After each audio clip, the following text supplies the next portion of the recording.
Баршаңызға сәлем. Бүгін сіздерге дәрілік заттардың срок годности, яғни жарамдылық мерзімі жайлы айтқым келіп отыр.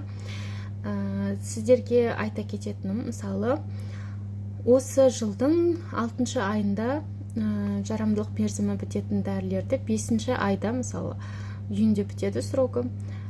Үйін включительно жүреді еще. Үйін айы деп тұрса, үйінің 30-на дейін, 31-не дейін ішуге болады.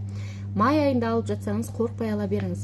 Себебі дәрілік затты шығарған кезде, мысалы 21-ден 24 жылға дейін дейтін болса, 21 жылдың басында қалай әсер етті, 24-те де солай әсер етуі керек.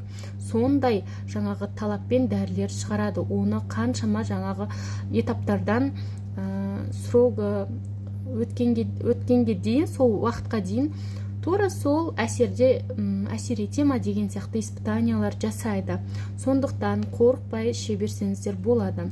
Бірақ егер дұрыс сақталмаған болса, мысалы, жаңа бір кісі келіп тұр да, аналогин алып тұр, үйде что-то сарғыштан кетіпті дейді да, жаңасын ала салайын деп, бірақ срогі жақсы дейді. Ондай кезде ішуге болмайды. Дұрыс сақталмаған дәрі, мысалы, инструкциясында ақ таблетка деп тұратын болса, немесе ақ ұнтақ неше түрлі жазылады ғой, сары тамшы деген сияқты.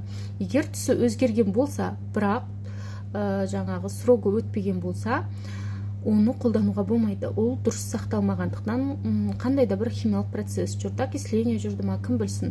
Одан дәрілік заттың құрамы өзгеріп кетеді, әсер етуі азаяды, немесе улы дәрілік затқа айналып кетуі мүмкін. Сондықтан описаниясын, мысалы, инструкциясын біз негізі көп қарамайды. Инструкциясы бойынша дәрілік заттың жаңағы түсі, иісі бәрі сәйкес келе ма, соны ескерген жөн. Енді қараңыз, дәрілік затты сіз алғанда кейбіреулер срок зат беріп жатсың ғой дейді, 6 ай деп тұрса срогі, 6 айдың 1 күні алып жатыр да, но срок өткен ғой дейді. Жоқ, ол өтпеген. Осы айдың соңына дейін қолдануға болатын препарат. Және ол, мысалы, 30 күні срогі бітті ма, сразу жарамсыз болып қалмайды ғой. Ол 1-2 айдан кейін уже бұзыла бастайды. Бірақ сонда да осы 6 айдың 30-ы соңғы мерзім болып саналады, одан кейін қолданбаған дұрыс деп. Одан кейін уже препараттың жарамдылығы азая бастайды, яғни активность азая бастайды, организмге әсер етуі. Сол енді қараңыз, Қазақстанда 5 жылдан артық срок болмайды. Мысалы, енді ол медизделияға ғана болмаса ұзақ жылдар. Таблетка ең көбі 5 жылға ғана шыдайды, шығарылған жылынан бастап.